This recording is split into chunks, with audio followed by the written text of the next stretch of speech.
So Andrew, thanks for doing this for Fern TV. Tell us, you going through the archives and like footage of your dad.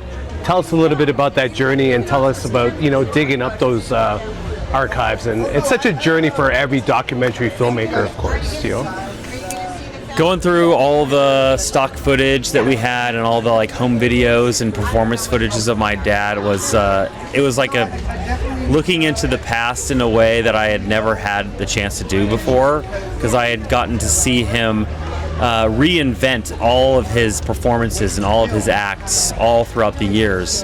And it was incredible to see where he started with his talent, because it was just very raw at the time, and how it grew to be just this very polished, very structured performance show. And a lot of people that came to see his show in Vegas, they think, wow, this guy's so amazing, he's just like got this ability. But I was able to really understand that it took decades to refine and become an expert at. And what you see in the film is years and years and years of practice and dedication that culminated in this like excellent performance that obviously got him very recognized in a lot of awards. And it's just an incredible way to, it's very inspiring, and it's really incredible to just see how he evolved over time. So talk about, your grandfather induced this big work ethic to your dad. Did your dad also pass that work ethic to you as well?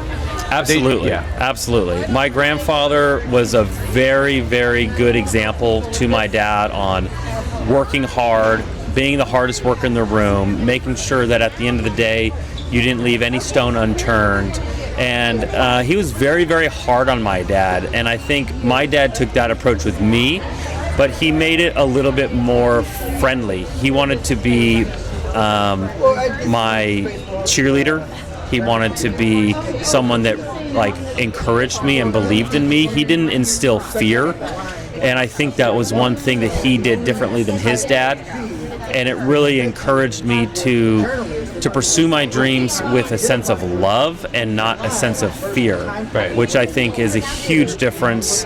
And it allows me to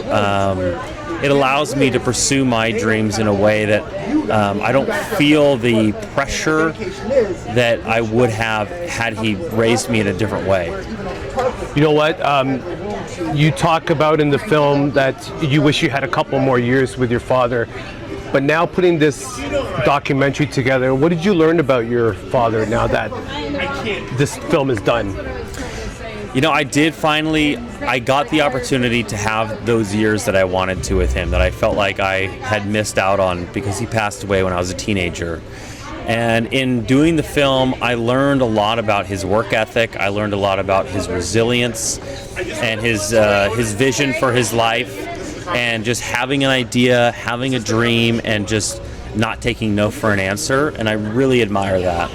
And on the other side of things, I really understood how challenged he was with health issues that got in the way of those dreams, right, and how he took that athletic mentality and applied it towards his creative life.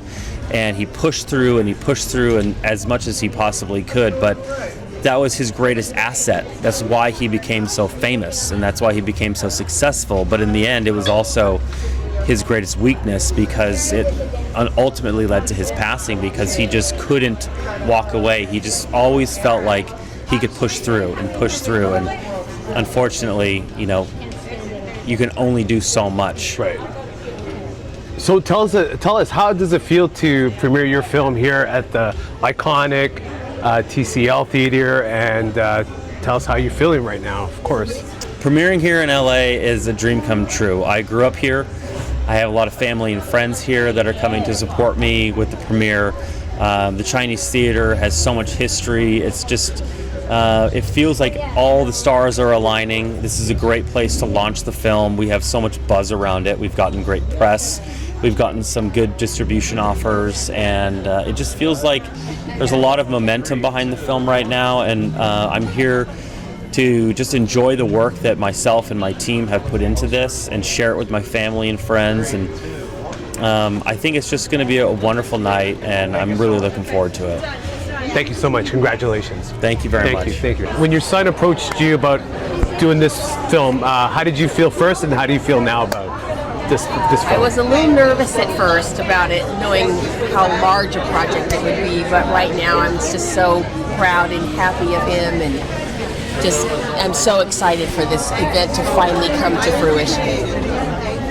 And did you also help your son dig up some archives and footage Oh, yes. for this film? Yeah. Yes, went through the garage and storage rooms and pulled out films and photo albums. Just and he just went through it all. What do you think Danny Gans would say about this film if he saw it? You guys want to say something? He would be thrilled. He would be so excited that this story is coming out, and not to mention that it was made by his son and our brother, and he would be very proud. And tell us, how does it feel to be here premiering at this iconic theater and for this film, of course? Yeah. Surreal. Yeah. Very. Very surreal. We're so amazed, blown away. After It's like a years. dream. Yeah. And we're just so proud of Andrew. Okay, thank you so much. Thank you. Thank you.